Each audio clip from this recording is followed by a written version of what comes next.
Focus ce matin sur la Chine. Après la visite du Canadien Mark Carney, la Chine reçoit à partir d'aujourd'hui Keir Starmer, le Britannique, pour une visite de 3 jours. C'est sa première visite, la première visite d'un dirigeant britannique depuis 8 ans. On en parle avec Emmanuel Linco. Bonjour, vous êtes professeur à l'Institut catholique de Paris, directeur de recherche à l'IRIS. Qu'est-ce qui s'est passé pour qu'il y ait eu 8 ans comme ça, sans visite d'un chef d'État britannique en Chine ?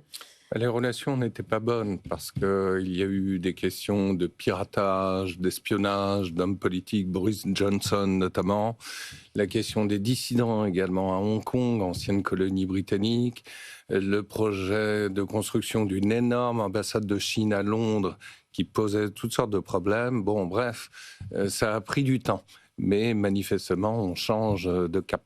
Est-ce qu'aujourd'hui, quand on va en Chine, qu'on fait sa visite exactement comme Mark Carney, mais c'est le cas d'Emmanuel Macron un peu auparavant, c'est un pied de nez direct à Donald Trump? C'est-à-dire que ça ne peut pas se faire sans avoir un écho américain de l'autre côté? C'était quand même préparé de longue date. Mais évidemment, on peut l'interpréter comme tel, de même, comme vous l'avez souligné, que la visite du Premier ministre canadien, c'est clair, on se rapproche de la Chine à mesure que les tensions avec les États-Unis croissent. Annalisa. Vous avez mentionné les polémiques liées à l'espionnage entre la Chine et le Royaume-Uni. Ça fait débat au Royaume-Uni à tel point que Keir Starmer arrive en Chine avec des téléphones portables et des ordinateurs jetables pour éviter les risques d'espionnage. Est-ce que la confiance est vraiment rétablie entre eux ? Non, elle ne le sera jamais. Précisément, il y a un écart entre les intérêts stratégiques d'une part et les intérêts économiques. L'économie britannique a besoin justement davantage de dynamisme. Donc le partenaire chinois est tout simplement incontournable, même s'il y a effectivement ces problèmes. Objectif commerce, c'est ça le but. Fondamentalement. Faire sauter des droits de douane. Oui, c'est ça le problème. Pendant ce temps-là, en Chine, alors je ne sais pas si vous allez pouvoir nous expliquer, parce que c'est assez opaque quand même ce qui se passe aujourd'hui autour de Xi Jinping et l'ensemble de ces dirigeants qui disparaissent les uns après les autres. Qu'est-ce qu'il se passe aujourd'hui en Chine autour du président chinois ? Est-ce qu'il y a un mouvement de rébellion ? Est-ce que c'est lui qui fait le ménage ? Comment vous voyez ça ?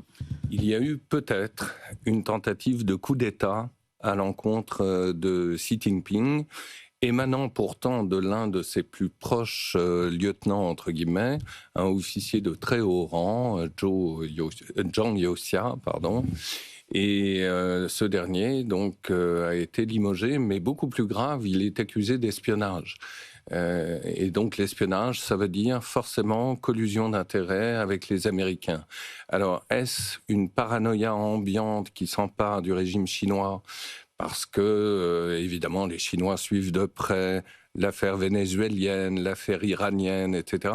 Ce n'est pas impossible. Ce que l'on sait aussi, c'est qu'il y a des rivalités fortes au sein du parti et au sein de l'armée pour ce qui concerne les questions de stratégie, notamment à l'égard de la Russie.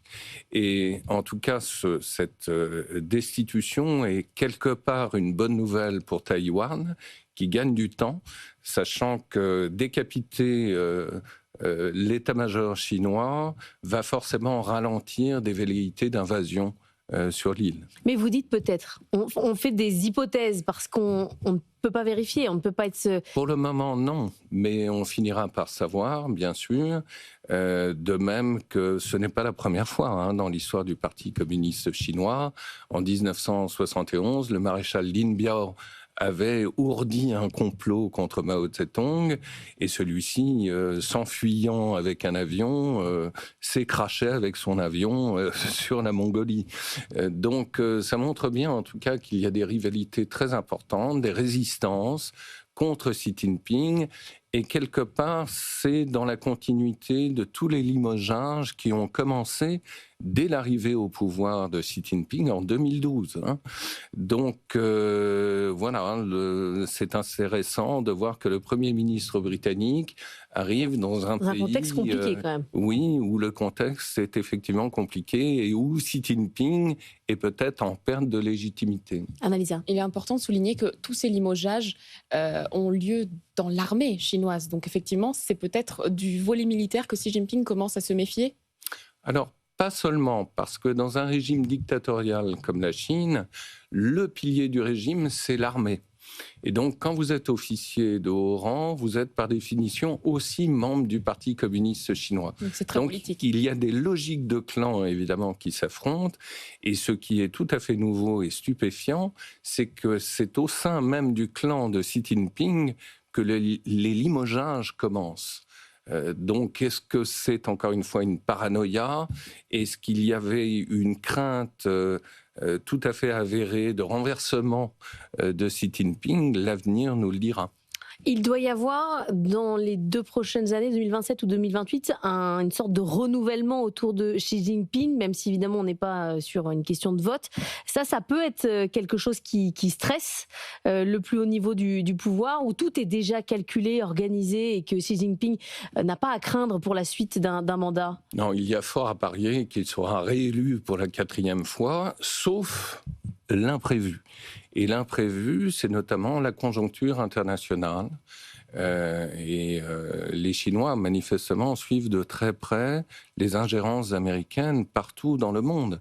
Donc, si Et vous n'allez pas me dire qu'ils ont peur d'être enlevés comme au Venezuela? Si ou... Non, je ne dirais pas cela, mais clairement, accuser le plus haut officier de l'armée populaire de libération d'espionnage, ça veut dire que si c'est vrai, les agents américains ont infiltré le parti.